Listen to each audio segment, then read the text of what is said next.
नमस्ते हजुर सबैजनालाई। आज हामी विशेष गरेर यो तेह्रथुम र शङ्खसभाको सिमाना हामी यो तिनजुरेको यो डाँडामा छौँ र यो पहाडी क्षेत्रको एकदम अति नै लोकप्रिय जहाँ चाहिँ यो पर्यटकीय क्षेत्र हो, जहाँ चाहिँ सबैजना यो तिनजुरे मिल्के जलजले या टिएमजे भनेर पनि यसलाई हामी भन्न सक्छौँ। यो ठाउँलाई रुचाउनु चाहनुहुन्छ र रुचाउनु पनि भइरहेको छ अहिलेसम्म, जहाँ यो ठाउँमा विश्वमा पाउने 32 प्रजाति गुराँसहरूमध्ये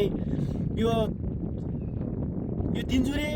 र मिल्के जलजली क्षेत्रहरूमा पाइने 32 थरी मध्येमा 28 थरी प्रजातिका गुराँसहरू पाउँछ भने 4 प्रजातिका गुराँसहरू हाम्रो इलाम क्षेत्रमा पाउँछ। तर अहिले विभिन्न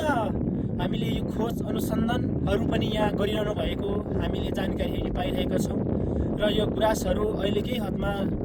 जानकारी पाए अनुसार यो क्षेत्रलाई पनि हामीले 32 थरी गुराँसहरू चाहिँ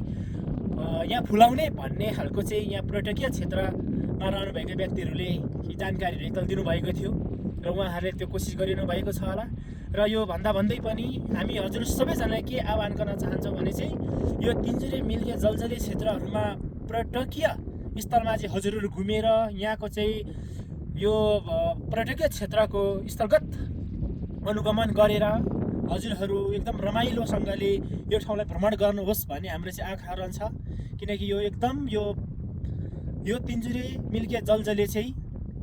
जहाँ चाहिँ यो एकदम लोकप्रिय पर्यटकीय क्षेत्र हजुर सबैलाई जानकारी नै छ भन्दै म चाहिँ हजुर सबैजनालाई यो क्षेत्रमा आएर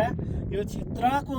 चाहिँ एकदम यहाँको यो एकदम प्राकृतिक यो नेचुरल के भन्छ यसलाई है यो मौसमहरू छन् यसको चाहिँ आभास गर्नुहोस् भन्ने र म आग्रह गर्न चाहन्छु। धन्यवाद।